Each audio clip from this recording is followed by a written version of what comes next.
Lupo tra le tende e i camper del Pfefferkorn, il festival di musica folk celtica sulle Grave del Piave a Cimadolmo. Fine settimana di concerti con ragazzi da tutta Italia e dall'estero accampati sulle rive del fiume e il lupo è stata una presenza assidua. Era diventato un po' un'icona del festival da subito, mettiamola così. Avete avuto paura?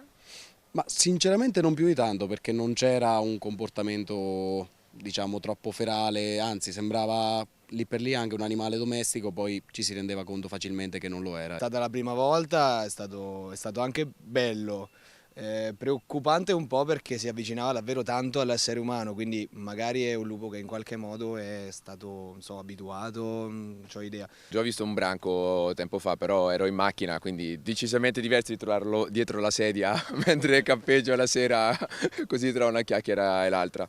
Quindi sì, ha fatto un bel effetto, un attimo di spavento, ma qua, l'avevo qua. Lupo che più che cercare cibo provava ad attirare l'attenzione, dicono i partecipanti, prendendo in bocca ciabatte, lattine di birra, bottiglie d'acqua, come si vede nel video.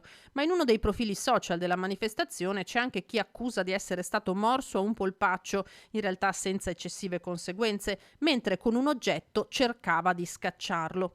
Il Piave Cimadolmo l'animale lo ha comunque battuto in lungo e in largo, come conferma il sindaco Giovanni Ministeri. L'ultimo rilevamento che abbiamo fatto è stato sabato notte lì alla festa alla Voluntas, poi la domenica alle Calandrine. Il lupo tende a socializzare, ma non si sa mai la reazione, quindi le persone devono stare un attimo attento.